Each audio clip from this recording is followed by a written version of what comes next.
intro. Welcome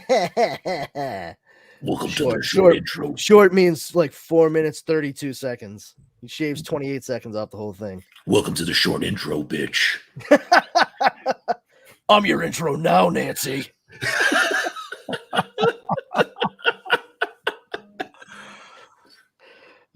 We have fun. We do.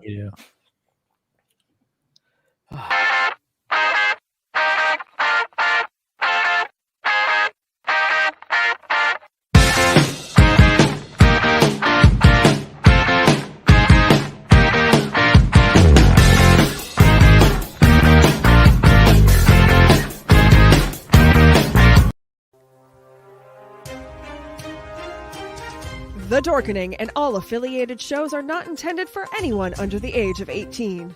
The following may contain discussions or scenes that have adult situations, graphic violence, nudity, strong sexual content, and graphic language. This show is intended for mature audiences only. Viewer discretion is advised.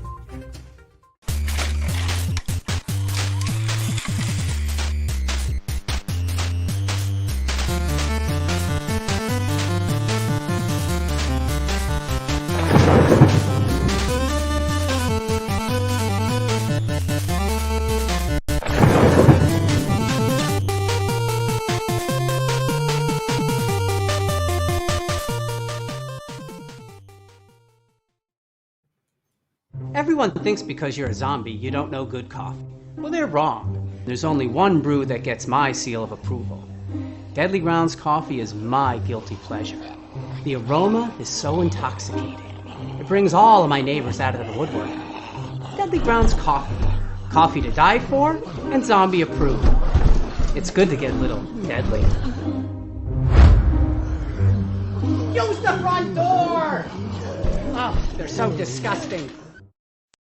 Hey, happy Monday, everybody. You're watching Creator Spotlight, powered by the Dorkening Podcast Network. And as always, my name is Leo. I'm the monkey behind the keyboard. And we have with us my friend, Brandon. How's it going? Yes, as always, my name is Brandon. I don't know any other time it hasn't been that. It's a weird thing to say before a name. I'm great. How are you doing, Leo? Doing okay. Thanks for letting me know that I fucked up. But anyway. not what I meant. Just a fun little idiosyncrasy of your speech. That's all. Yeah, I know. It's just joshing you, buddy. Yeah, my brain's mush. I know that. Oh, hey, Drew. Hey, hi everyone. I'm Drew. Hey, how you doing there? And we're finding out the personal nightmare of one of the best. So hi. Not me. Not me. It's not me. It's probably yeah, you said one of the best. We knew it wasn't you right away. No. As soon as you said one of the best, everyone knew. Oh, so it's none of these three guys. None of us. Not us at all.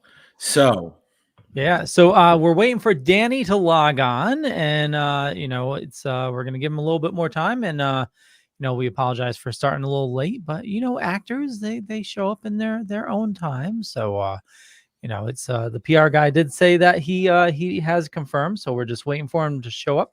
But figured we'd go live and just BS for a bit until that happens, and so which was tough because like we don't have a lot of stuff to just talk about right off the cuff. Like we're very boring individuals with no opinions on anything in pop culture whatsoever. So none.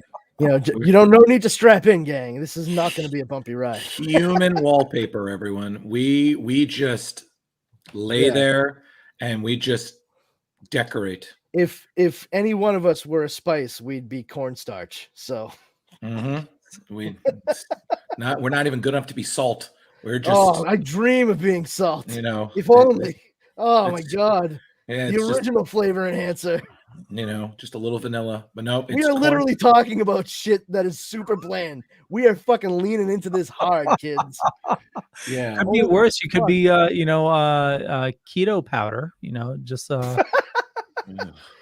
here, have this. What is it? It's your meal. What do you mean, my meal? Do I snort it? You can do whatever the fuck you want with it, kid. Well, I mean, like the cooking flour and stuff like that. You gross. Ever? Yeah. You know the sad thing is, I just realized it tastes like Dr. Scholl's foot powder. Fuck that noise. But it's funny. I realized I've only ever seen 4 or 5 like the nightmares, I've only seen them once. Really? And that's not to discredit them, No, you but I know. mean, part of it is what your predilections lean towards. I mean, I was a full blown like an ANOES kid. Like I loved Elm Mhm. Street. Right. But I also was like very partial to Friday the 13th. Like for Right. me, it was Nightmare on Elm Street, Mhm. very closely followed by Friday the 13th. Right. And Halloween was always like, for me, it was just like it was way down. I was not like super into that. I actually Hellraiser was like my number 3 as a kid. Like that, So the first one especially like just skeeved the shit out of me. It was like, yeah, it just did something. It freaked me the fuck out. I was so intrigued with puzzles and riddles after that movie. It was just like right. not good. I know I never trusted a Rubik's Cube after I watched Hellraiser. That was a 'Cause I rough was like, time to be a kid in the 80s, man. yeah, I was like, nope.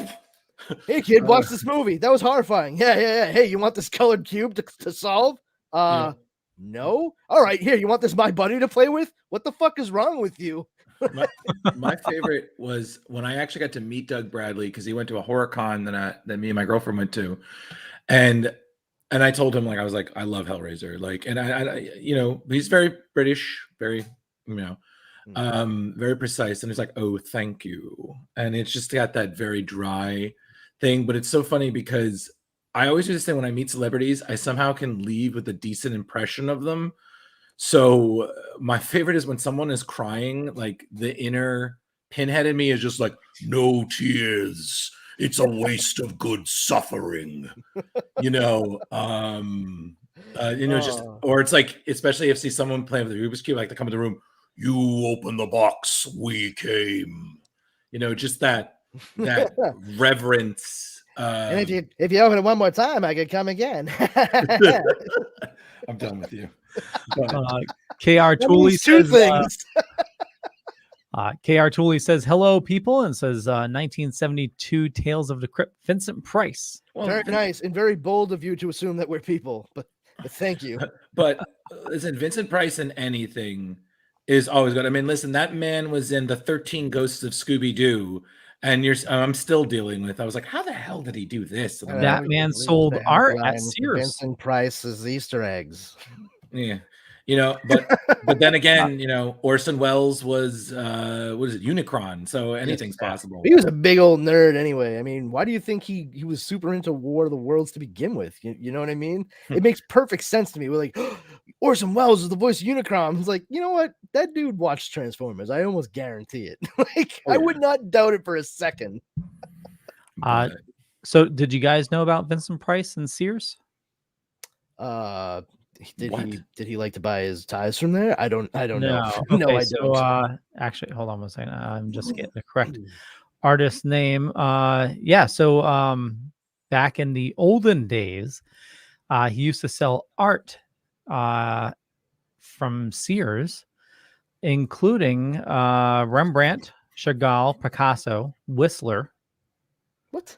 Many contemporary artists of the day. I knew I was born in the wrong time era. Hold on, wait, what? Salvador Dali, commissioned by Price. Yeah. What the like fuck? Sears, I think Sears used to sell like houses too that you'd put together. Kits, like framing kits. Yeah, like you would get like like the lumber and like the Sears and Roebuck truly was the Amazon of its day. It was, yeah. I just imagined Vincent Price as one of those sales agents now. Dude, like Vincent Price selling houses. Keep like, talking. I'm gonna get something. Hold on. Okay. Yeah. Just imagine that. Welcome to my house. Just the Vincent Price selling a house. Hardwood floors, perfect for telling stories.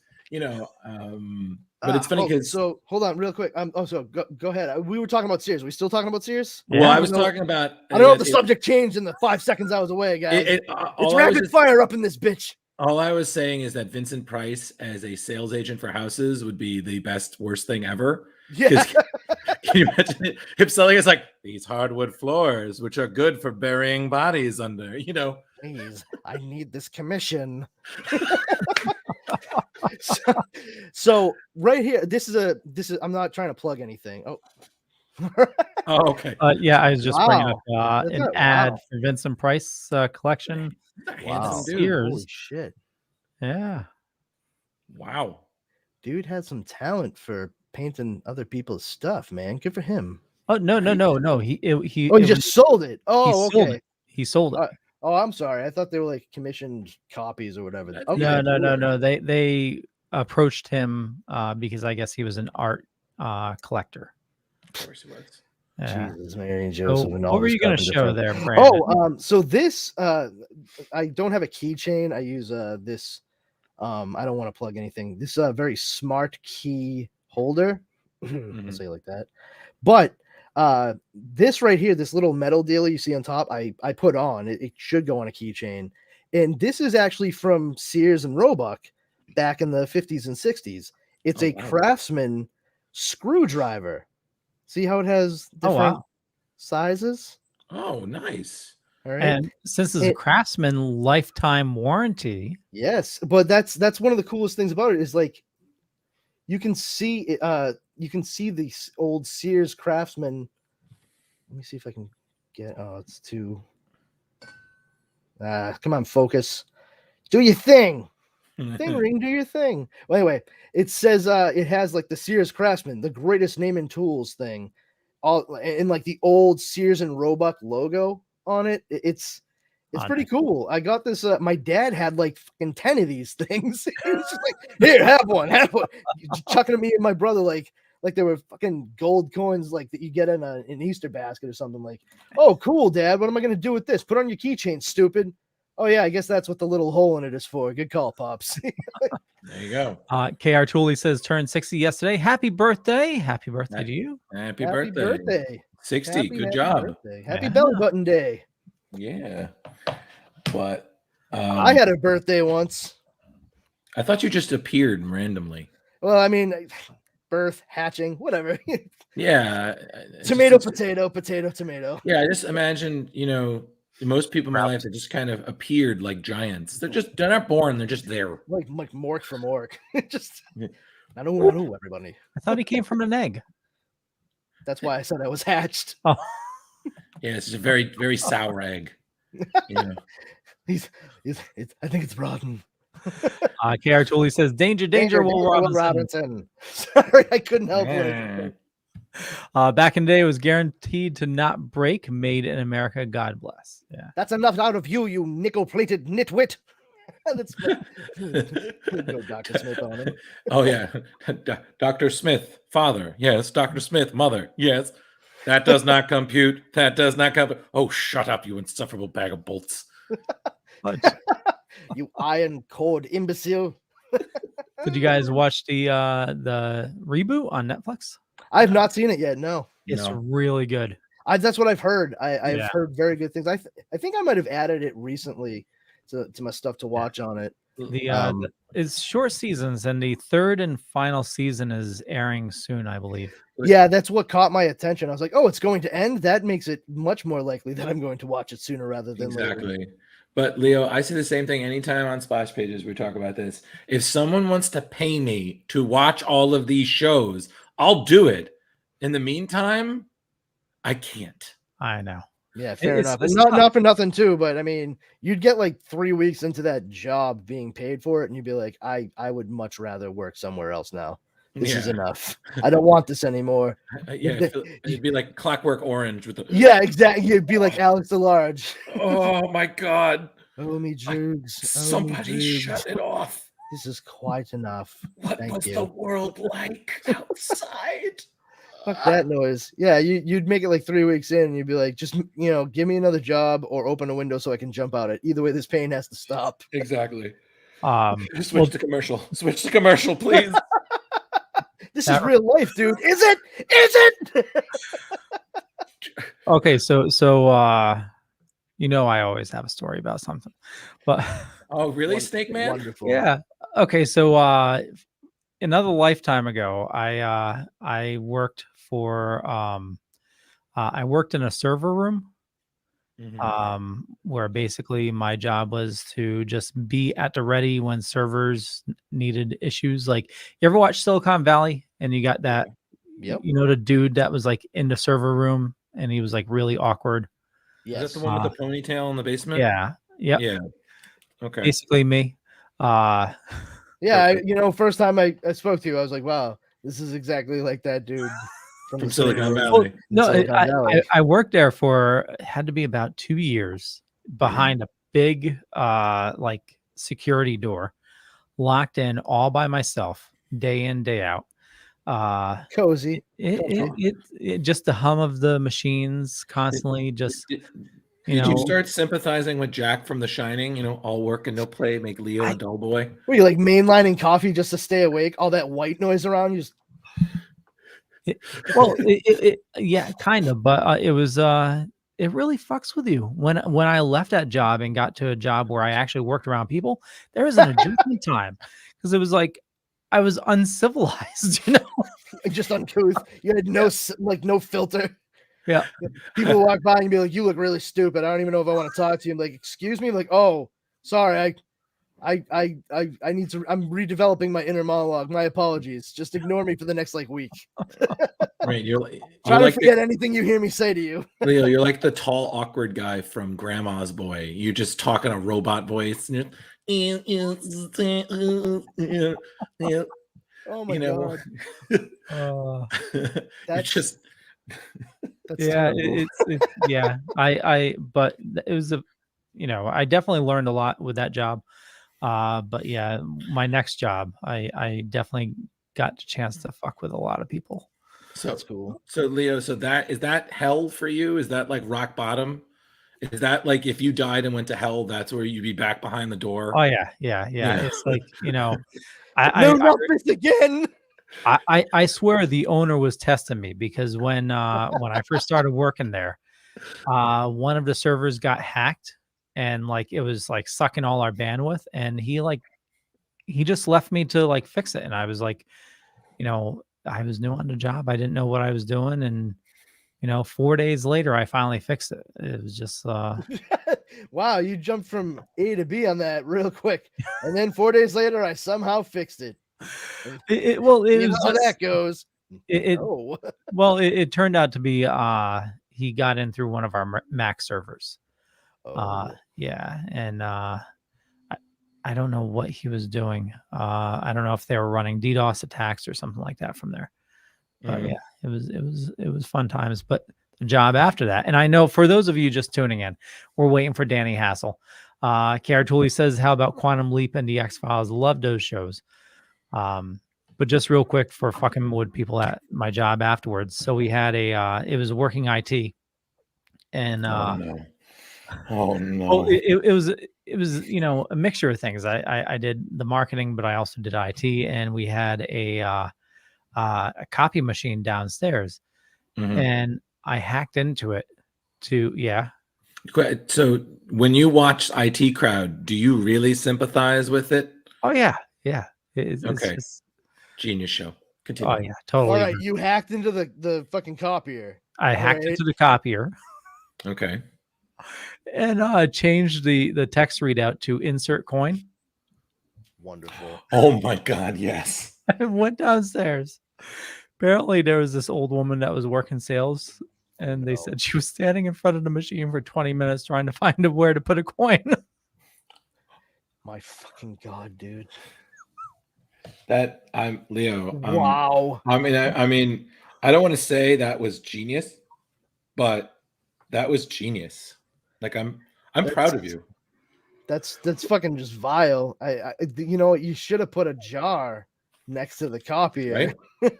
Actually, I got one that's worse. Oh geez. So one of the things that I found out is the previous IT guy didn't back up anything except for the financial records. But we were a t-shirt company, so our most valuable asset was the t-shirts. Makes sense. Well, the art for it.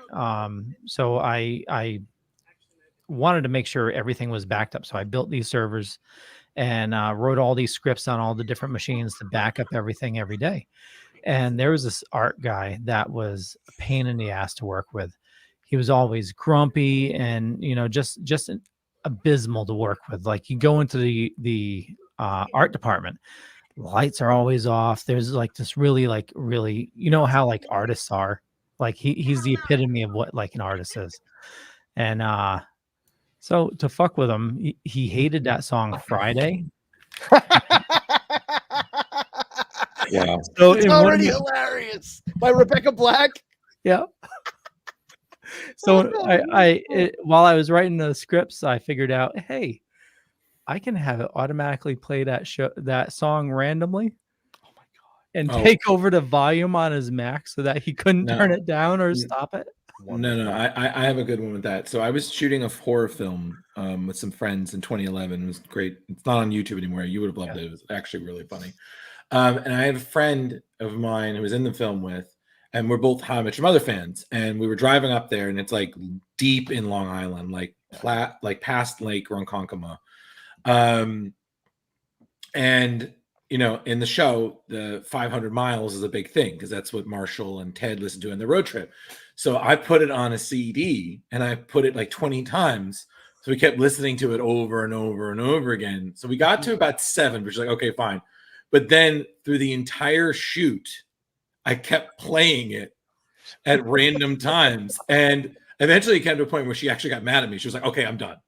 But the thing that actually got me is that the cast and crew jumped in on the joke, and at one point the clapper for the scene, they had the lyrics on the back, so there was no way she could escape it.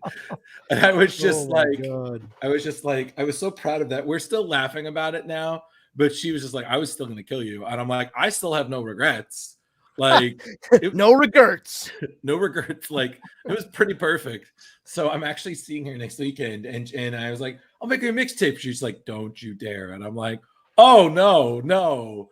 I was like, there are so many. It's like I would never do that to you, but I'll tell you what I would do.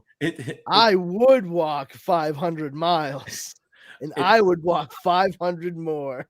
I'm done with you. But it's like in Ghostbusters 2, it's like, oh no, dirt. No. I have all new dirty moves. Like, all new dirty moves. Oh, don't you worry. Don't you worry, Cupcake. But so that was the only time I've seriously fucked with somebody like that. I never did that at work. I always wanted to, but my brother and I walked into a Papagino's that had a jukebox, and we each pumped $5 into it and played What's New Pussycat 17 times in a row. But did they unplug it? But on the 13th song, the 13th song, we made it. We picked It's Not Unusual. Oh my god. Followed by She's a Lady. Uh-huh. And then went right back into What's New Pussycat. And they were like, it was busy. There were people sitting there and eating, like, it was almost like dinner rush, basically. Mm-hmm. And it was back when people like actually like to sit in Papagino's and eat. Right. And we had to sit there and wait for the pizza we just ordered at the counter. It was the most glorious 20 minutes of my fucking life. Like, it was wonderful, dude. Like, I mean, it might have been a little bit more than 20 minutes because it was busy, but holy shit. Like, they did unplug it. They did unplug it after What's New Pussycat started up again after the other two songs. They're like, all right, that's fucking it. That's it. Yeah, the couple, like some of the little kids were really pissed off because it was clearly like the same circuit as the giant X-Men arcade game, which they still had inexplicably. It worked too, because like we played it real quick when we got there. I mean, fuck the dumb shit. You see X-Men. It was the big 4-player one, the mirrors and everything. It was awesome. Our only regret at that point in time was not having 2 more people to play with. But that's why we had all these fucking quarters, because we were like, let's just play the shit out of it. And after we played like a couple times, we were like, all right, yeah. Well, now we remember why we usually gave up on this in the arcade. Like, it's so fucking hard to get through. You just pump so much money into it. So then we were like, what do we do with all this fucking change? Well, I have an idea. I remember one of my old diners that I used to go to back in the day. They had one of those too. Like you press, put a quarter in, play music. And I think I played that song from Matilda. I think I played that 10 times in a row. Itty bitty pretty one. Yeah, exactly. Just because I'm just sitting there eating my usual like eggs and bacon and toast and French fries instead of baked potatoes because I'm fat like that. And I just No judgment here, man. You do you. Yeah, but eventually the manager was like, "Can you please change the song?"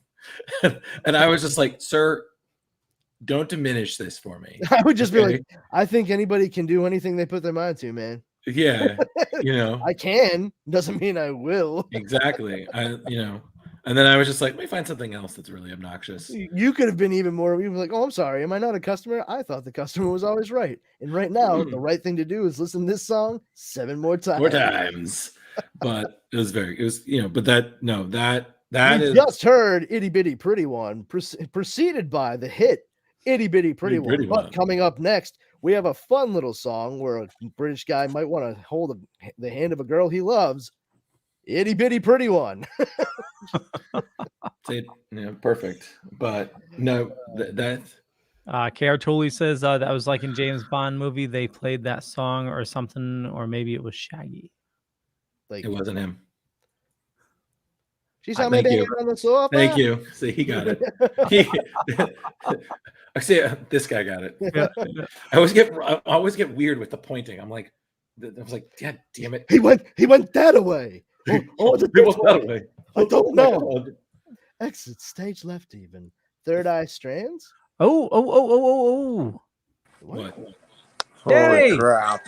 Hey. So sorry. Hey, no worries. No worries, man. Hang in there. So sorry. It's all good. Guys. There I am. Hold on.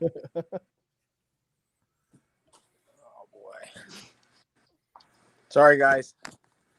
Holy crap. I'm only an hour late. You're doing great. It's fine. Hi, guys. Hey, Danny. Hey, man. Thank you so much for joining us. It's not that I didn't forget. My wife left me. I had my daughter. My daughter's not feeling good, and then she had to go shopping. So, and then I was gone. I just got back from Victorville this weekend. So, I wear Victor. That's a city out here in California. I do this. Anyhow, it's too hard to explain. It's a military simulation thing where a bunch of nerds go out in the woods and shoot at each other for 40 hours. And very cool. Company. It's like LARPing only for that. Cool. Military stuff, I guess. Oh. Hi, guys. Hey, man. Hey. Sorry, a little thrown off here. No worries. It's great. Yeah, nothing like being 45 minutes late to your own interview. Hey, we were having fun, just BSing. We are live right now. So Brandon or Drew, would you like to do the intro? Go right ahead, Drew. What's the intro? Yeah, what is the intro, Leo? What's the intro? Didn't you do 7 minutes of a start at the beginning of this friggin' show? Hold on, I got this. How much more shit do you need us to introduce? Yeah, ladies and gentlemen, the Clerks poster behind Leo. What the fuck? Wait, why is this on me? I'm not ranting right now. Okay. We are here talking with Danny Hassel, who played Dan Jordan in both Nightmare on Elm Street 4 and Nightmare on Elm Street 5. Thank you. Perfect. He is also he has also done stand-up comedy as well as he joined the military. And you're still involved with some stuff doing that. Like you were just telling us you're doing. Oh, great. Now I just killed my phone. Hang in there, guys. We can hear you. We can hear you, man. You're doing great. Jesus. So yeah, hold on. You can what's it called? There you go. Joined the military, which was like, I did a bunch of episodic television, and then obviously Nightmare on Elm Street, and then I just after 9/11, I was like, I don't know, I was just not doing well financially, and then I was like, screw it. And then I joined the military. Completely 100% opposite end of the spectrum. I went to the military. Hey. And I would not recommend that to anybody. Fair enough. Did I read you were a Ranger? I went all the way that far retard. I went full retard. Yep. God damn. I know you're not supposed to say that, but yeah, I went full ding dong. Went all the way. whatever, man. I don't know. It was a good decision, but or at least I thought back then. But yeah, I went Army Ranger and ended up deploying a whole bunch of time, probably too much. But anyhow, yeah. So cool. I mean, luckily, I don't know. It just wasn't meant for me to get killed over there because I did a lot of not dumb stuff, but just super duper dangerous. I would never suggest, like, yeah, young, that's what you need to do to your life. Go try to get blown up in Iraq and Afghanistan a lot. No, I went overseas, like I said, 6 times. Holy crap! I have a black belt. No, but whatever. But yeah, I luckily went through that and then came back to Hollywood. So that's awesome. Somehow I want to say thank you for your service, but I'm sorry for your service. I'm not like I'm not right. Look what happened. Look at all these guys are all bummed and everything about. I mean, you know, it's a personal decision. I don't even want to talk about politics or anything. I just think, you know, I'm proud of what I did, but it's a personal decision. And then in Hollywood, it's really weird because like it's truly weird to me because back in the day, like the glory days of Hollywood, everyone was a service. You know, that was just what people did. Now it has like a connotation or something like, oh, you were in the military. What are you, a baby killer or whatever? You know, I don't know. It's just, it used to be like, how dare you? I was killing babies long before I ever joined the military. Yeah, whatever. We're so much smart. Whatever. Everyone's got their own thing, but I think it's a noble cause and it's like, it's pretty cool. I mean, I'm totally proud of it, you know, so. Well, as well as you should be. I mean, it's you know, it's right. I mean, it's just like I said, Hollywood. I'm not trying to sell a brand every time. I don't. That's another thing about this new school Hollywood, where everyone's. What do I try to tell people? Acting is like, that's what you do. You're an actor. You're not a guy that's like, listen, man, check out my Instagram, and I gotta have 1 million followers, and you're gonna really get to know me. If you want to know me, come to a con, and we can bullshit, and we can talk at my table, you know. Sweet. But. You know what I mean? Like all this new, like I have 40 million followers. You know, that's not what I do. I act. That's it. If I can't get the job acting, I'm not going to do it trying to get you to like me because I don't know. Yeah. You know what I mean? Like, it's the new school thing where I really, even me as an actor or an artist, I have a hard time believing like, well, are you any good or what do you do? You know, are you really an actor or are you a person that wants to be a celebrity, which was I see. That's what, you know what I mean? If you just leave it at doing music and that's all you do. 2 different things. Yeah, just be good, you know? Yeah. No, I think that's a very solid point. Yeah. There's a very clear line between those things. You're either, you know, be an actor or be a celebrity. Don't. Yeah. I mean, one cares more about the craft than the other. That's for sure. Yeah. And I think for me personally, I think it's totally, what's the word? I just believe in that. I think if you're good, if you're actually good, you will get discovered eventually. You know, someone's gonna go, hey, that person's the person we're looking for. But if you're just trying it out and like, hey, I'm gonna try, you know, because I personally, for me, I think I don't know if I wasn't mature enough for the success that I had when I was younger, and like I just think I didn't respect like acting as a career, and as soon as you do that, someone's gonna take your job, and you realize later, and you're like, oh. I should have been a little more focused or serious or whatever, you know. But the woulda, coulda, shoulda.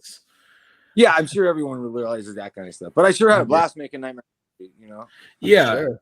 So, how, like again, you know, how was that? You're working on, you know, a Nightmare, and by the 3rd one, you know, it's already a fairly well established name. It's pretty big. You know, was it daunting? You know, just sitting in that room with a bunch of other people, you're like, oh man, I could get this part, and then you get the call like, hey, you got it. You're going to be in Nightmare. I know, funny, and it wasn't. I mean, it was a big deal, especially like Nightmare 1 was really good. I watched it on, and you know, it's funny. I watched it on the plane going to a con, the first time ever. I know it's Halloween, so like, of course they're going to play it once in a while. But Nightmare 1 was weird and scary, and then. But by the time I came around in Nightmare 4, yes, it was starting to go up like this. And Robert Englund had created a character. And it was no longer scary. It was scary to children, but he was comedic. And they had him, you know, doing like, he had sunglasses in the scene with Tuesday Night and all. He was in the day. And, you know, it's almost to the point where that voice where he's calling everyone a bitch. You know, they even do it on like that. What's that stupid cartoon, Rick and Morty? We're talking about that, yeah. My world, bitch. Yeah, exactly. You know, so anyhow, by the time, like I said, Robert he was like a celebrity of horror, you know. So we had an idea it was going to do well, but I got to tell you, I can't stand any of that music that was in Nightmare 3, like Dream Warrior. I was a musician. I mean, great for the success of all those bands, and people love them. But to go for me as a man, dude, I'm gonna go check out this band. These dudes wearing spandex and like make, you know, all of them in the hair and hairspray. It was just crazy, horrible music. I was like so glad hip hop came around and just got rid of a lot of that. You know, I mean, hair band mainstream music was awful. It was awful. People just rocking out to Dawkins.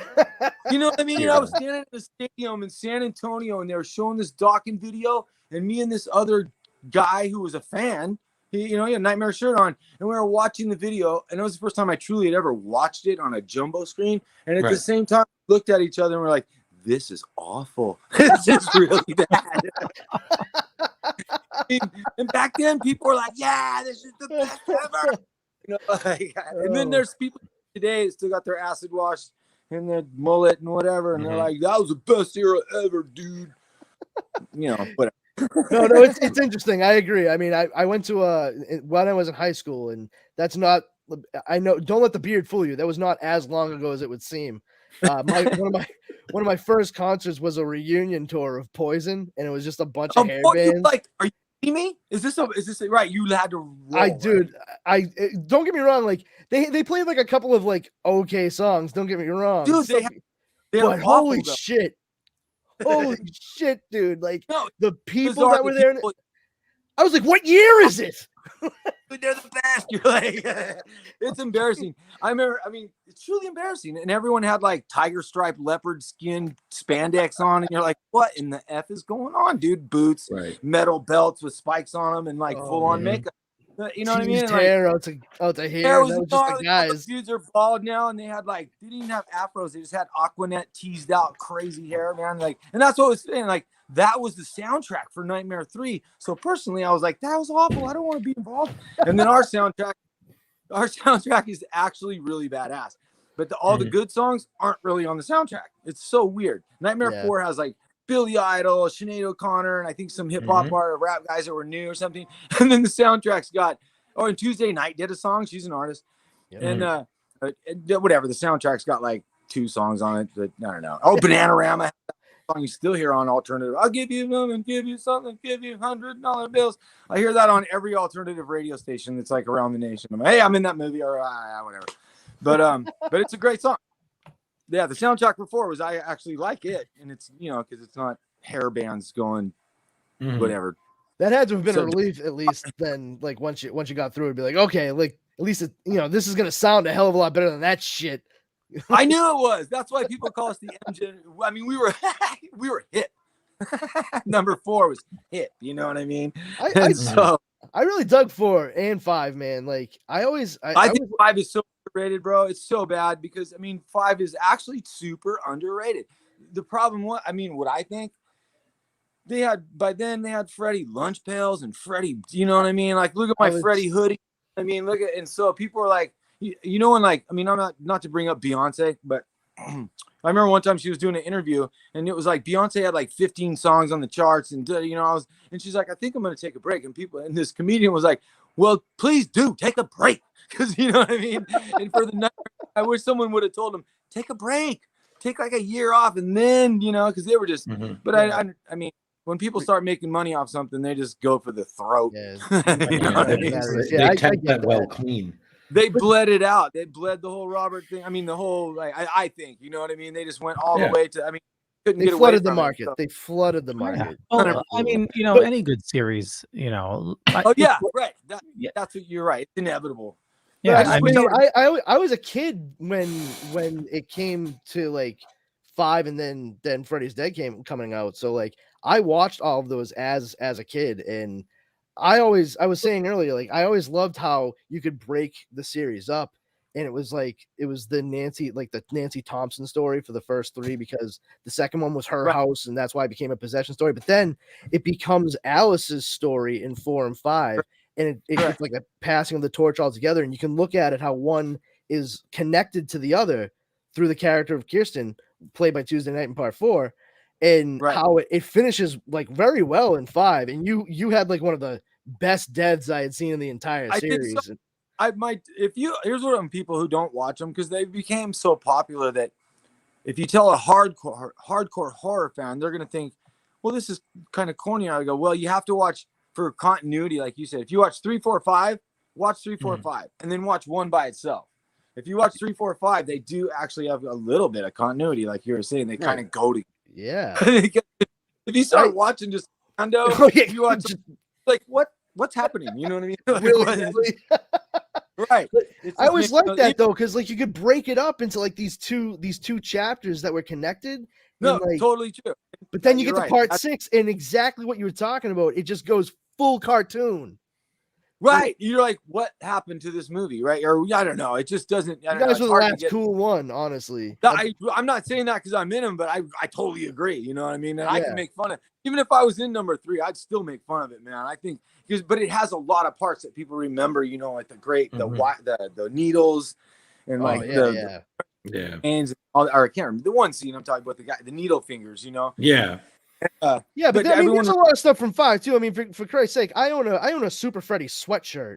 Like, oh yeah, right. Super Freddy has like an action figure, and then my movie, but Nightmare 5 came out with the crazy motorcycle scene, and then that movie that Nick Cage did called Ghost Rider. I'm like, what do they do? Just grab my props and just give it to that guy, or what? Yeah, you know, it's so funny. Like you noticed that.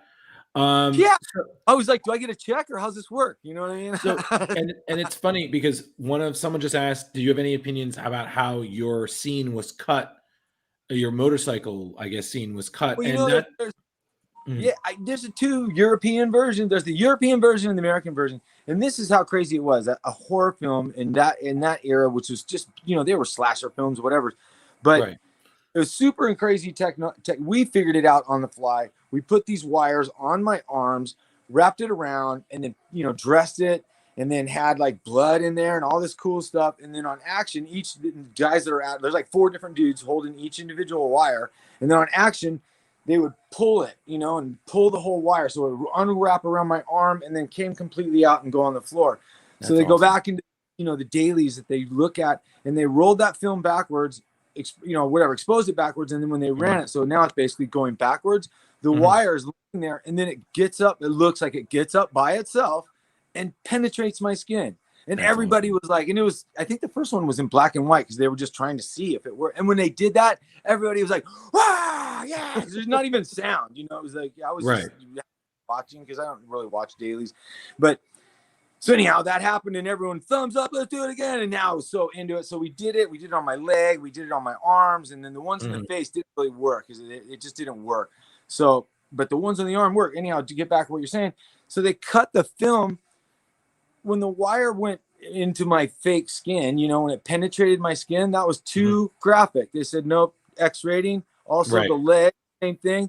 They're like the wire penetrating his skin, too graphic, X rating. So that went back and forth for a long time. And then they finally said, fine, we'll cut it. And if you watch the original version, the wire like gets up, does its thing, wiggles, and then gets right to my skin, cut, and then it's in my skin. But, you know, it's such a small, but it's not.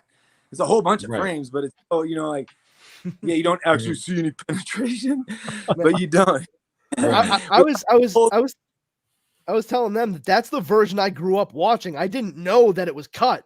So like, I know. I've seen that a million times. It's awesome. People are like, "What's VHS?" And I'm like, "It's this really big cassette thing, you know." So, one sec, guys. Mimi, I'm on the phone. Okay, stay in there. Dad's talking about high school. So, that was the scene was like, I couldn't believe that's what they were talking about. This whole X rating on my scene. I'm like, really, dude? I was like, whoa. Like, you know what I mean? I was like, okay, but awesome scene, though. It is. I mean, I always get rated in like, you know, like whatever online. There's like top 10 deaths of like Freddy's. I'm in there though. I'm in the top 5. Yeah, you made it. Yeah, man.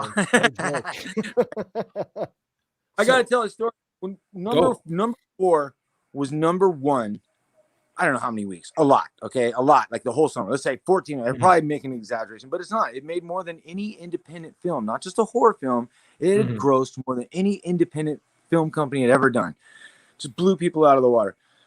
Back then, we had phone books still. I was trying to tell this person about phone books the other day, and I was laughing so hard because I'm like, yeah, man, we used to have phone books. And if like you go to someone like, what's your last name? Hassel. You go there. You know what I mean? You could literally look those phone numbers up.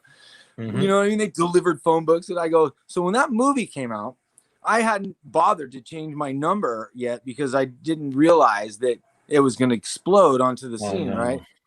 Yeah, it was hysterical. All of a sudden, I started getting calls like, "Hey, we love you out here," and so on. So I'd be like, "What?" And it was this, and then like a Christian group came after me, like I was like helping Satan because I did a Freddy Krueger movie. I was like, "What, dude? I got to get my number changed." And back then, you had to request to get an unlisted number. I was like, "That's what when people dig your number out of the phone book." But no, you guys aren't old enough to remember that we had phone books. I don't know. But yeah. Oh no. Oh no. We're old enough. Well, I remember very well. Yeah, you gotta tell. Listen up, all you young kids. We used to have a big old book with everyone's phone number in it. Just for anyone to look at? Yeah, and they threw it on random porches all over the city. Yep. Back in the day before the internet was real. You had to go to bed every night knowing that your name was in a book in some asshole's house. Right, dude. It's so weird. You come home, there's like 7 phone books. You're like, what are all these for? Am I going to use these? We only have one phone. I don't get it. I know. We don't even have call waiting.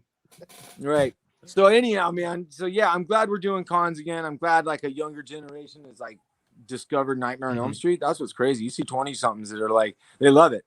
And I think just because it's kind of fun, not because, I was part of a fun horror, thing. It's almost like being part of a classic rock band or something. And like, you guys were number one, right on. I was like the bass player or something, so. Right. So, and that's another thing, horror movies themselves, because of, franchise and whatnot, they became part of that legacy. So, and especially with horror movies, there's a huge community there, a lot of fans and whatnot. And like you said, conventions. I've been to a few of them. I've met a few myself. So like, how does that feel knowing that you did these 2 movies? You can go to a con, people will walk up to you. And like you said, like, oh my God, I loved you. Like I loved your death scene. And like, that's why I can't to be on. Yeah. Cause when I joined the military, I completely like, Hollywood was the other end of the spectrum. And then when I it's not that I forgot about all the stuff that I'd done. Cause I was like, I'm doing a different job now. And then when I came back and not that didn't know what cons were, and then Steve, a guy approached me and said, hey man, would you like to try this? And I'm like, yeah, right. At first I thought I was like, yeah, I'm not going to sit at a booth and charge people to sign their memorabilia. I'm like, no way. Like a baseball player or something. It reminded me like, I'm so down and out. Come over, I'll sign your baseball, kid. $50. You know what I mean? Go get me a beer.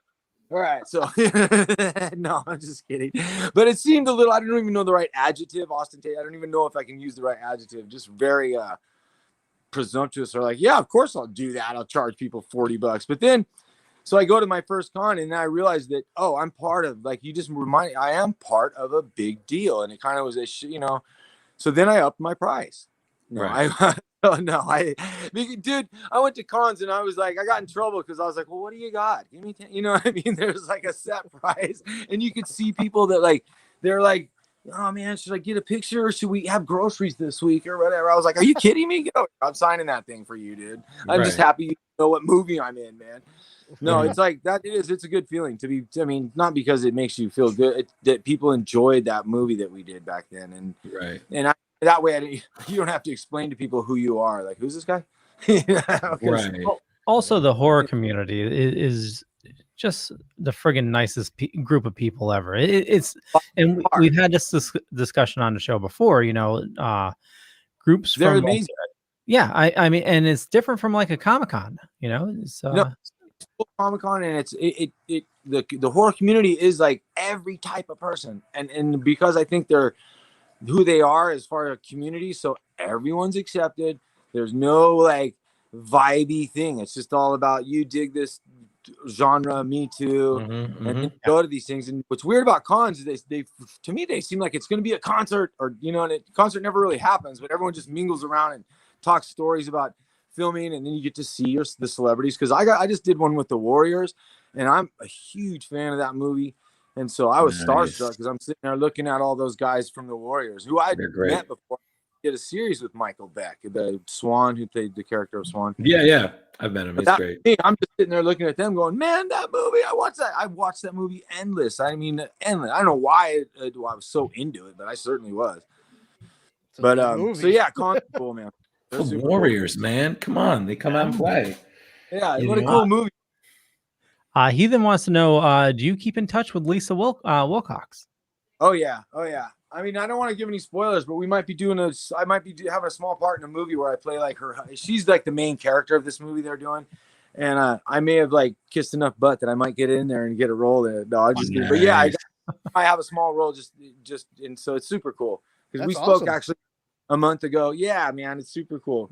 So, and I'm not sure, but I don't want to spoil it. But yeah, I think I might have a small part in it, and it's fun to work with Lisa again. And we see each other at cons, so we do talk a lot, and we're great friends. We really are. And no, we never got together and hooked up because she was. People ask that, you know what I mean? But Lisa was married when we were doing the movie, and it was all professional. I mean, it's like she's super beautiful and has always been super pretty. Of course, everybody would be like, "What?" And I'm like, but also, no, that never happened. We were, because it was just a different time. But it's pretty cool to have like a super pretty friend who's also like a hero, a heroine in a, yeah, a huge for sure. Orphan. So yeah, I think we're gonna go ahead. I think we're gonna see each other next week out in Framingham, Boston. There's a show out there. So with everyone loves trivia and whatnot, and not to sound like something that you'd see at a con, but like, do you have any, I guess, behind the scenes stories, maybe with Lisa or with Robert or anyone that are like kind of one of your favorites to tell? I think my favorite is when I got to do so much makeup, you guys, and I was a pretty immature kid. But it's when you're making a movie, even if it's a dramatic movie, you're still making a movie. It's a bunch of adults playing, you know what I mean? It's not really like, this is the most, it's just, but it cracks me up. People take the jobs more seriously than all right, speed, rolling, action, stop traffic. They're so into it. They seem like they're like, on an aircraft carrier or something. But anyway, my favorite behind the scenes, I had so many different makeup and props and all kinds of super cool shit. Like if you like getting dressed up for Halloween, man, this was a cool job. So I had a whole bunch of different stuff. So on the scene in Nightmare 5 where we crashed the car, and then I'm inside that cab, and I wake up and it's Freddy's voice, and hey, Alice, want to make babies? That I don't know. That's the really cool. Well, they had this eye patch and then a neck piece that looked like my neck had been ripped out. Like there's like a windpipe, and everything's hanging out on both sides, and so that's on. It's all bloody, and then the eye patch, and we are filming. They're so cheap. This is back when New Line was still New Line, not Time Warner or whatever these millionaires are now. Super low budget. So we had the permits to shoot on this block, but on this block it's just a regular neighborhood, with people and everything. So late night, we're doing that scene, and I can't remember. We had to walk. There was a long walk, so you could either walk all the way across the set because they were doing a long shot down the street or something, or you could be the shot and just walk in the neighborhood or on the other side. So I'm walking, and I just happen to be on the other side of the street. And this woman's coming down the street with her dog, and she sees me, and she loses her mind and thinks that I'm like. And I try to joke around. I was like, "Ma'am, can you call 911?" Not call 911. I almost killed her. It felt so bad. I had to chase her down. Like, no. And then when I chased her, she was like, it was like, this is before The Walking Dead, but she thought something. I don't know. She was like, oh my God, he's alive. It's a crazy zombie or something. She was running with her dog. The dog's barking at me. And then everyone runs over. Oh my God, I about killed this woman. But I'll never forget it. It's like, wow, this is pretty convincing. And then everyone yelled at me, Danny, stop screwing around. And I'm just like, but I thought it was funny. And then there's a still shot of that has nothing to do with the movie, but there's a still shot that's out there where I'm holding my neck and like joking around. And it's 5 minutes before I gave this woman a heart attack. So every time I see that picture, I'm like, yeah, I remember that night. That was pretty fun. But yeah, I was walking around with my eyeball. It looked real, like my eye was covered, so it looked like my eye was swollen on, my neck was ripped open, and I'm all bloody. That's hilarious. Thank you. I just want to break in here for a quick second. You mentioned Framingham. Actually, you're going to be in our neck of the woods. So November 19th through the 21st, Super Mega Fest. People can go meet you. Also, Lisa Wilcox is going to be there. Nice. Sam Jones, Tyler Main, Timac, Nice. Karen Parsons, Ted DiBiase. I can't wait. Sam Jones. I know Sam. I've met Sam when he was younger, and I have what's crazy is I have a friend named Chance Boyer, and Sharon Farrell is his mother, and they were the son and daughter in Night of the Comet, the Night of the Comet, like old whatever. Yep. Right. Oh, they know Sam. We all know Sam Jones. We've known each other for years. Back when Sam was like, I don't want to say anything bad about Sam because I love giving him a hard time about his acting, but they're just like, dude, whatever, just come, just whatever, just sit there on screen, because he was on the show called The Highwaymen, and anyhow, but he's a super nice dude. I can't wait to see him, man. He's fun. I mean, he is Flash Gordon too, so it's pretty awesome. That's great. Yeah, Oh, awesome. So I had one more question. Did you, Danny, did you meet, have you met anybody who's like of the horror celebrity, like, like someone like you, an actor, and they're like, hey man, I love the movie. Like it's like if, I don't know, Kane Hodder from Friday or Tony Todd from Candyman came up, I was like, hey man, I loved your movie. Like, you're great. And you're like, dude, what? No, you know what the thing is? I don't know if that's probably never happened. I mean, it hasn't. It hasn't. That's a good question, because like I'm pretty starstruck by some of the other guys. Now that I think about that, when I see them, I'm like, oh, that movie, that was good. You know what I mean? Like, that was pretty cool. But yeah, I think I don't know. I think people are more impressed with seeing Robert Englund than anybody else, even myself. Just to be honest, because when I was on, I hadn't ever seen Robert in full makeup. And I remember my first day filming, and I totally remember waiting in anticipation, like, well, I've never seen this dude in full makeup. You know what I mean? This is going to be rad. And then when I saw, him, it was kind of creepy and kind of weird. I was like, whoa, he did. Yeah, I saw, Sonny. And then we were filming next to an elementary school, and all these wind of like Freddy. And then there was like recess, and they all came close to the trailers. There was like maybe like a parking lot in between, but there was still, when Robert out of his trailer and had a complete and back then that was like, he looked real. You thought he was deformed in that glove, and you were like, oh. And so like he jumped out and kind of went into character, and was like, and these kids lost their minds, and all you see is like teachers and because they weren't sure, man. They thought he was real, and they were like, it scared the crap out of them. But it was awesome. I was like, whoa, he does look rad. You know what I mean? Like, that's cool. Billy Middlestats in the room. He says, Danny. Hey, Billy. Hey, hi, guys. Hi out there in the world. So, yeah. And Heathen is asking, is it true that part 5 went through several rewrites during filming?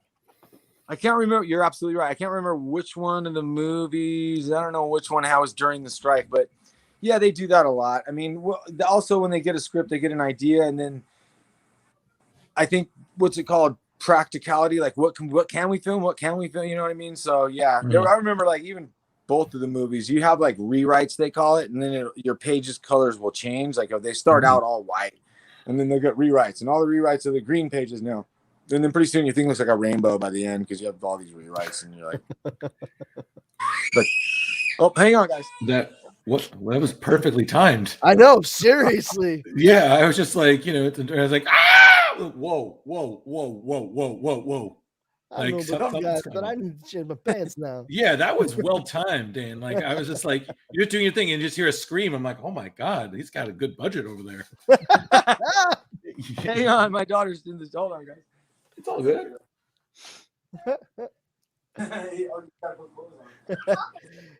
Same, I was just gonna say, same one who was like asking her, who are you talking to? I love it. Swapping the high school stories, So I posted to my page I don't have your following, but I do have a lot of friends who are horror fans, and I was like, hey, I'm just doing this interview with Danny Hassel. He was Dan Jordan, all these, and then a bunch of people messaged me like, oh, when is the interview? I'm like, it's in a few minutes. Like, do you have a question? And so two people, one person said to tell you that they hope you're having a very nice day. So I'm going to tell him that you are. He appreciates it. And then the second one is that someone wanted to know, do you have any favorite lines of yours? Like, do you have what's your favorite line your character said? Let's see. Yeah, it's not even, hold on. Let me get my daughter a towel. So do you think that reminds me of Kung Pao? Remember? Towel.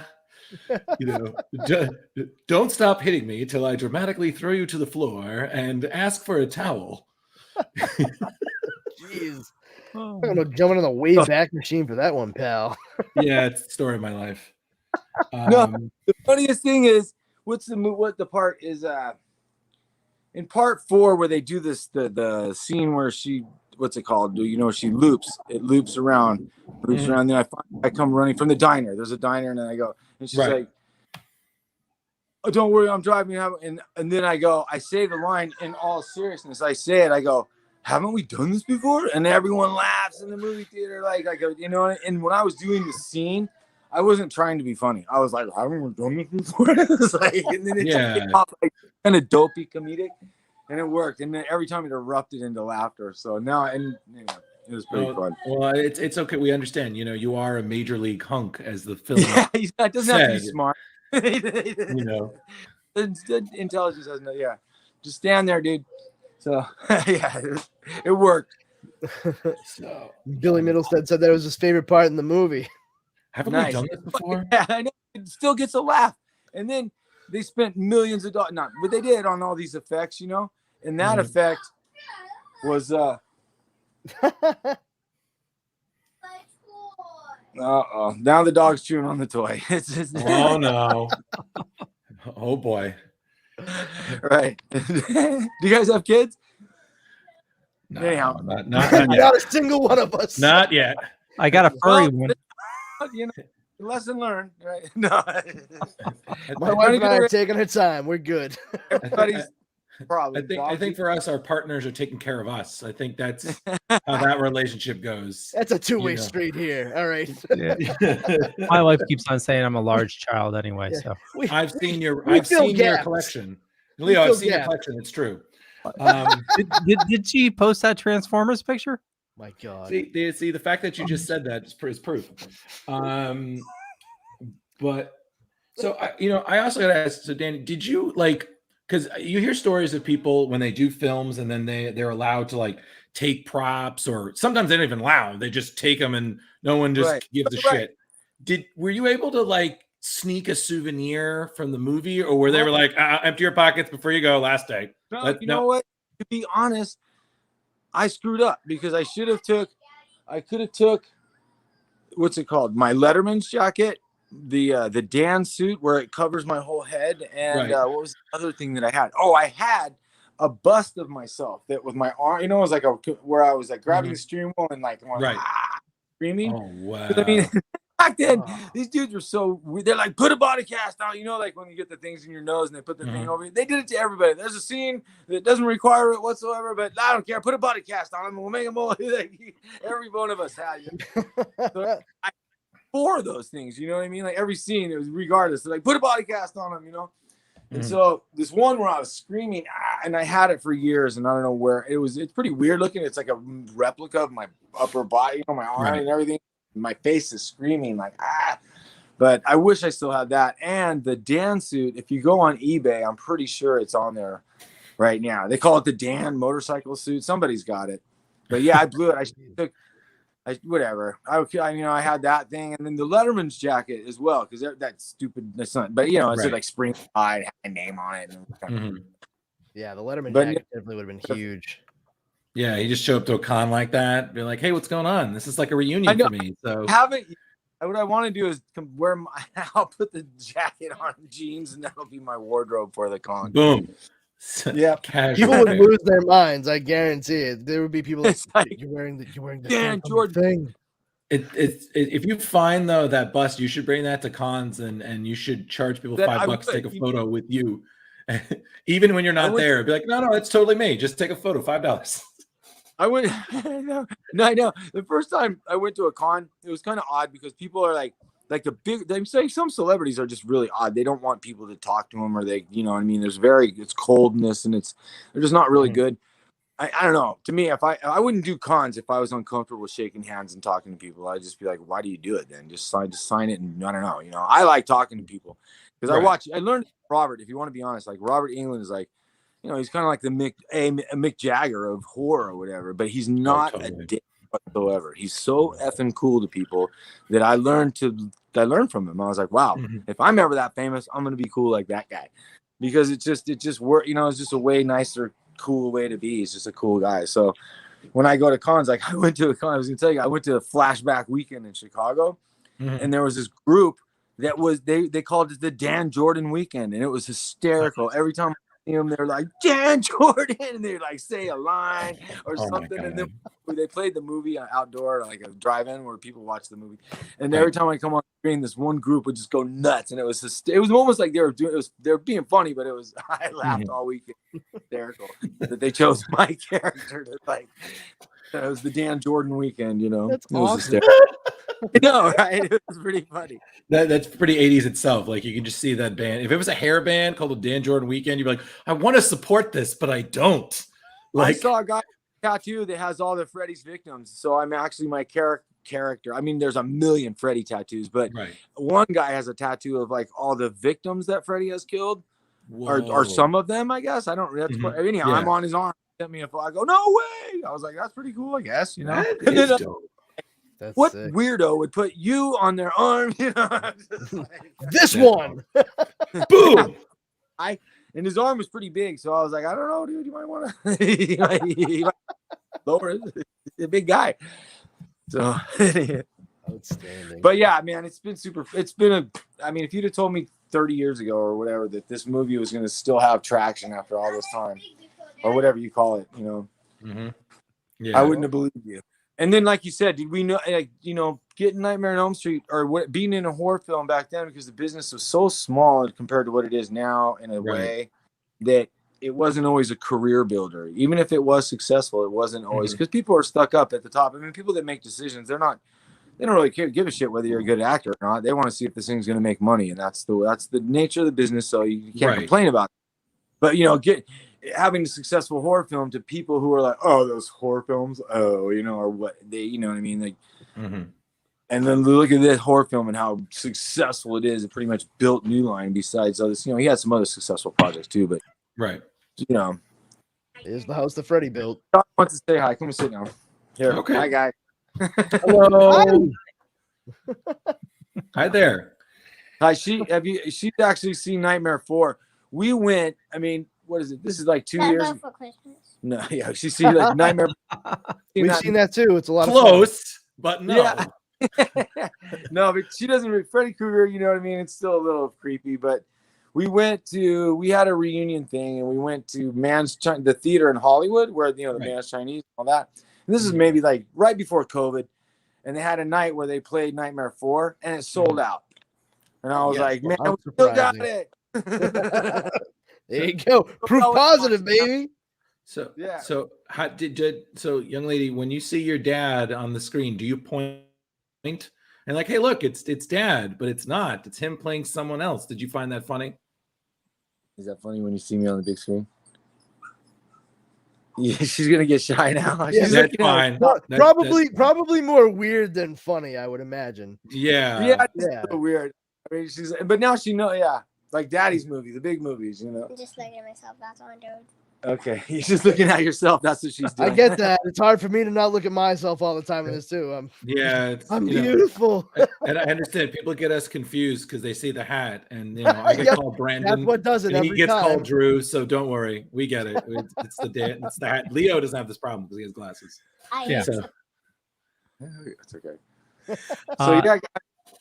I mean, yeah. So the next, I mean, you know, I'm looking forward to the future. Like as far as like what's going on, I'm so glad that it looks like cons are going to start working and all that. And I do another live event. I mean, it's I don't do Shakespeare and all that, but this is definitely acting. I like this weekend I went and did a it's called Milsim, man. It's like these guys who shoot little yellow BBs at each other, and it's called airsoft, but they dress up in uniform, and it has a script, and it's a 40-hour event, and you follow along, and 250 dudes against 250 dudes, and they are super into it.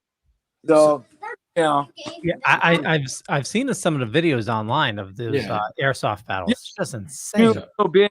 My buddy was like my ex-military pal of mine, and he invited me out to check one out. And now it's a part-time gig, but it's pretty fun. I mean, I guess for some people, you got to be into it, man. I'm not into going fishing, but I go do this, I guess, and I get a little money for doing it. So you're talking to a bunch of geeks. We get it. Yeah, pretty nerd, dude. I like it. Nerds. So Danny, I did have one more question, and whatnot, but you've done horror and whatnot. So it's like, if somebody offered you to be in a horror movie again, would you do it? Sure. Yeah, I think I think, I don't want to spoil anything, like I said, but I think the Lisa Wilcox movie might be a horror movie. I'm not sure yet. Cool. I know that her character is much bigger than I'm not like a main part of the movie, but I'll be in there somewhere. But I think it is a horror film. And of course, man, I definitely would do it. I would do it. Who knows? Because the style of horror, I think it's challenging now to make a horror film that's successful. I mean, it's always been, but I think the audience it's just really hard to make people dig it. You never know what's going to work, in the horror world. Well, indie horror has really grown quite a bit as well. I think that's where counterculture always comes from. It's like independent record labels and all that. Like, I'm not saying if you have commercial success that makes your movies or your whatever bad. This is our dog. There you go. Look at that. But, you got that happy ending after all.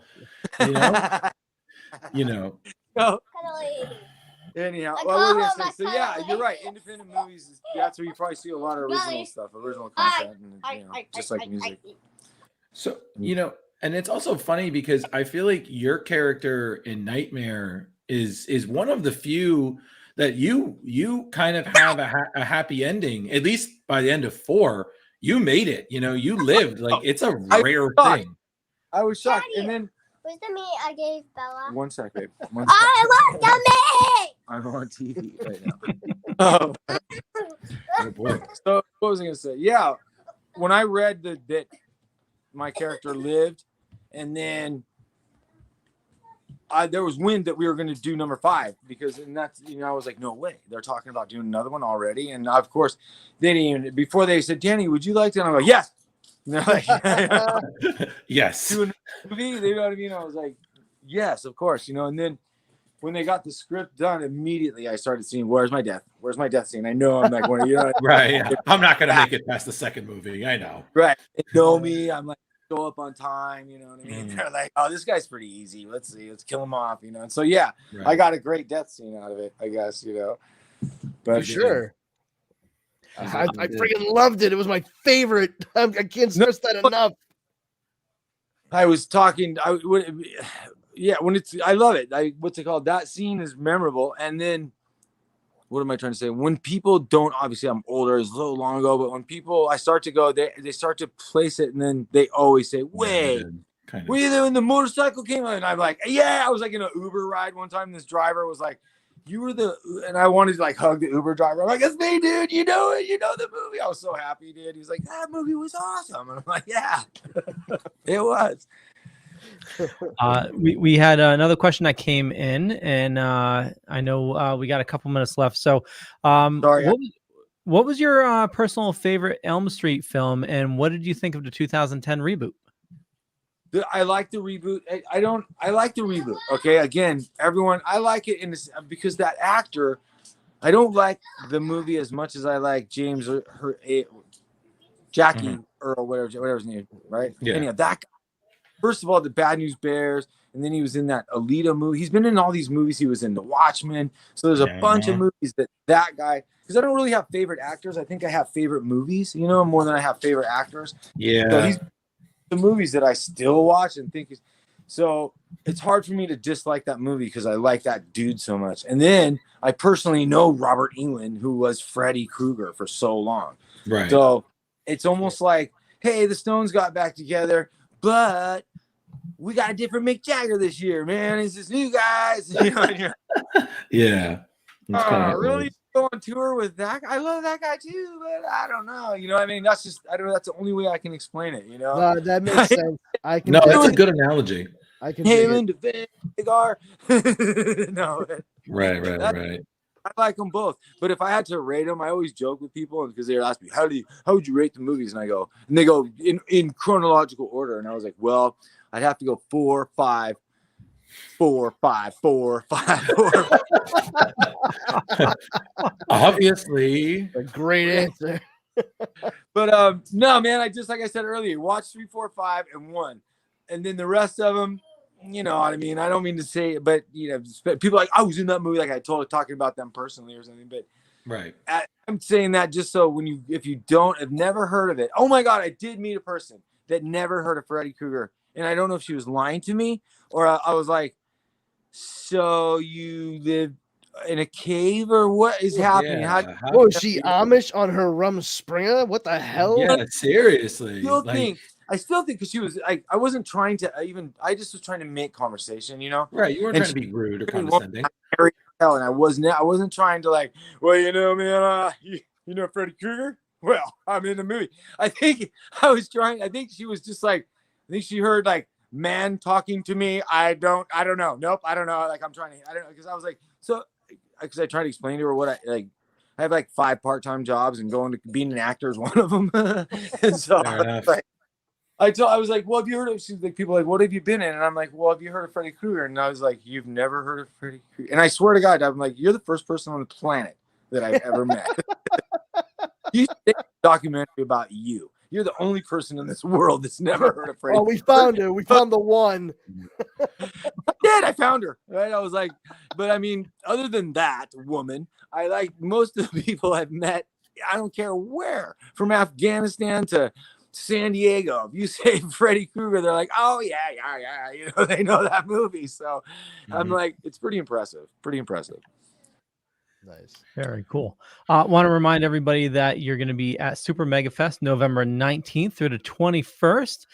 You're going to be there with Lisa Wilcox and a ton of other awesome people. A bunch of cool celebrities. So come out if you guys are in the Boston area. So come out and check us. Come to my table and we'll talk. Have you been to Super Mega Fest before? First timer. Awesome. Awesome con. I love to go talk to people and shake their hands. And if it's like, there's this weird, like I said, there's a weird thing like people come and like they'll come and just look at you and then kind of like not, you know, and then walk by. And it's like, you can come talk, man. You don't have to, you know, I'm not going to give you a sales pitch or anything.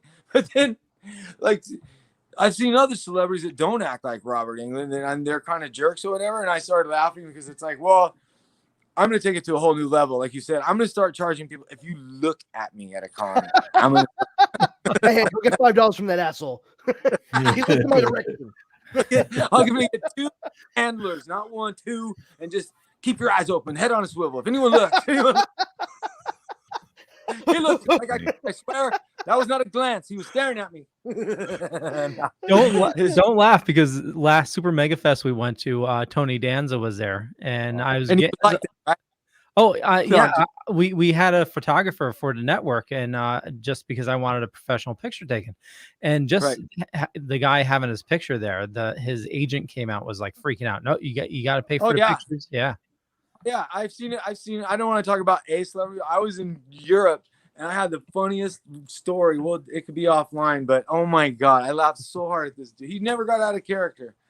Let's just say he's been in a movie where the chef or the cook kills everyone on a boat or whatever, and he's like he walks around in a Komodo with a ponytail and he's hello young man. And yeah, it was so funny. I was like, dude, you can be out of character. Look, we're in the green room, bro. Stop. I was rolling, dude. And then on the other side, it was like the best, funniest green room story. I could tell, but it's more from me and my wife. But because we were laughing, I was laughing. I was kind of starstruck by Rucker Hauer though, because I loved playing. I was like, no shit. Oh, yeah. And he was just live, rested, whatever, our resting soul. But he was over on the other side of these, and then he was really old, and then, you know, like people just kept handing him, and these were free signatures, and he's just like, oh fuck this, I'm not signing any more of these. God damn it, you know what I mean? Because they make in Europe, they'll just make you sign for free. You know what I mean? Like, and he had a pile, like, you know, a big inch pile of things, are just signing, and finally he just looks up. Hey, fuck this. And I was like, so old. So you're like, no one was gonna say, hey, come on, Rucker. I was like, you know, whatever you say. Yeah, no, yes, sir, Mr. Rucker. Yeah, That's absolutely. what I was. Yes, sir, Mr. Howard. Whatever you say, Mr. Howard. You do not piss off the hobo with the shotgun, guys. You don't know. Right. And then, I mean, in all seriousness, the other guy I'm talking about was Steven Seagal. He was across the room in his kimono with his ponytail, dude. I couldn't take the guy.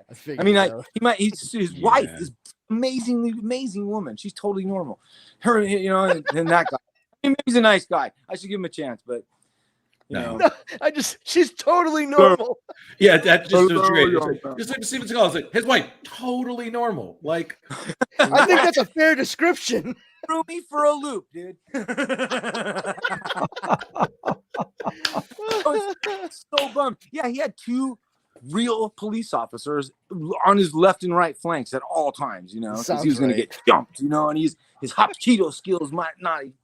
They're not there to protect me. They're here to protect you. These are lethal weapons. Yes. Yeah. Like, dude, you could just, you know, but oh my God, the green room, he was just sitting there, like, was, you know, in his almost kind of a stance, but he's got a big paunch belly now, you know what I mean? I was an Army Ranger. Dude, I was a real Army Ranger, like 25-year-old men, gnarly. They're like, what are you doing this weekend? I'm going to go UFC fight. You're like, Jesus Christ, these dudes are crazy, bro. But he's like, you can't really fake it when you're an Army Ranger. In Hollywood, you can baffle the shit out of people. Like, yes, I'm lethal. You know? and then you see him run around the corner, and he's like, look at the way that runs.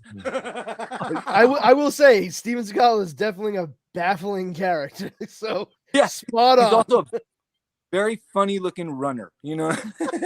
Especially like Tom Cruise looks cool in movies when he's running, you know? Steven Seagal is just like, he looks really unathletic. Like a Muppet. Didn't he need like a stunt double to run for him in a film? I remember that. Like, he was just like, I can't run, so I'm just going to have someone else run for me, but I'm still running. I'm just like, flock of seagulls you ain't, Steven. Flock of seagulls you ain't. I don't want to sit here. Man, oh my God. He's a nice guy, though. Been in a lot of big movies. I guess he's nice.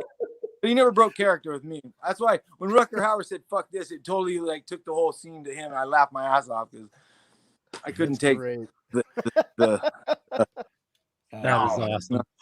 That's fantastic. Well, Danny, thank you so much for taking the time, man. This has been great. Thank you. No, we greatly appreciate your time. Thank you for coming on the show too. It was very nice to meet you. Yeah, well, make sure if you come back, we'll definitely randomly at some point just be like, haven't we done this before? You know, if you come back, we'll definitely slip that in somewhere. I wrote that line. We'll just make sure it's not gonna be like, haven't we done this before? And you're like, no, two on the It's okay. So, my ball pit. Oh boy, you better go. Real quick, Danny, where do you like people interacting with you on social media? Instagram. If you can, do Instagram. And then I have Facebook. It's all Instagram is Danny Hassel at Instagram, and Facebook is Danny Hassel as well. Sounds good. I'm looking you up right now. Cool, man. Yeah, it's for Instagram because it goes to both of them, and that's a picture of me and my wife. I remember at one point I had I couldn't believe that people have enough time to make a fake profile of yourself, and then my aunt, who's like, you know, in her 70s or 80s, is like, you're being really short, not talking to me, you know. And I'm like, what? It's not me. So rude the other day on Messenger. I'm like, what? And then I find out some weirdo has enough time. Did you get that $50 I sent you? What? For real. I mean, I was like, she's like, we've been sending you that $100 you've been asking every month. I just wondering you're gonna pay me back. And then you're pissed for like two reasons. You're like, one, that's not me, and two, you could have been sending me money. I'll take that. This dude has more friends than me. You know, and it's funny. I just friended you on Instagram, and I love the juxtaposition because you have like you, and then it's like you being like a ranger, and then your family, and then it's just you with the wires in the face. I'm like, what quality content here? You know, this guy, well-rounded, worth the crash, everyone. True, man. I mean, like, I don't know. The military, yeah, I got plenty of stories. I know we're getting running short, but yeah, I remember when I got to Ranger Battalion, I was there for like a week. A bunch of people like, oh, Hollywood, cool. And then Pat Tillman shows up, a famous football player. So like, get out of here, you Hollywood guy, man. We're done with you, Hassel. Right, you know, they come in and just they call us into headquarters. And you're like, oh God, are we in trouble? And they call us both in there at the same time. And then you realize they like make us get like in the push-up position and just like take pictures. Like, look at that, these guys for yeah, it was fun. They picked on us, but not like too bad. That is awesome. Well, I think you're doing a couple other shows on the network, because we have a bunch of different shows here. So I'm sure I'll be seeing you again. I want to thank you so much for your time tonight. It's an absolute pleasure, sir. And thanks for talking to you guys. And hey, exactly. I'll see you soon. Good. I want to thank everybody for joining this afternoon. Definitely check the show notes up above or down below, depending on where you're watching or listening to us. And we have Danny's Instagram right there, so you can go check him out. Brandon, where do you like people interacting with you? You can come check out the Powers Combined Facebook group. It's just a bunch of geeks and dorks getting together, having a good time, sharing information, having laughs. Our number one rule is don't be a jerk. You will be booted immediately. Everyone's there to have a good time. Immediately, without haste. And you can also follow me on Twitter at Brandon's Powers and on Instagram at This Brandon Has Powers. And you can also find me every Wednesday on the Dorkening Wednesday show at 9 p.m. Eastern Standard Time. Drew. Oh yeah. So when I'm not dosed on Hypnosil because I can't sleep, I'm on Instagram. I'm Ghostbuster in 1984. You can find me on Facebook. I'm Drew Malo. I might respond, but I'm very busy. I also write for Screen Rant. I do a bunch of things here with you guys. And since I won't see any of you till then, everyone, happy Halloween, get spooky, and do yourself a favor. Watch all of these movies in a row and see Danny and tell him how great his death was because he loves hearing it. Awesome. And for me, just Google Leo Pine. You find a bunch of stuff. Could be true, could be not. But more importantly, follow these awesome people. I run a little thing called the Dorkening Podcast Network, about 40 shows on a network. A lot of awesome people doing a lot of awesome stuff. And with that, we'll catch you guys later. Bye.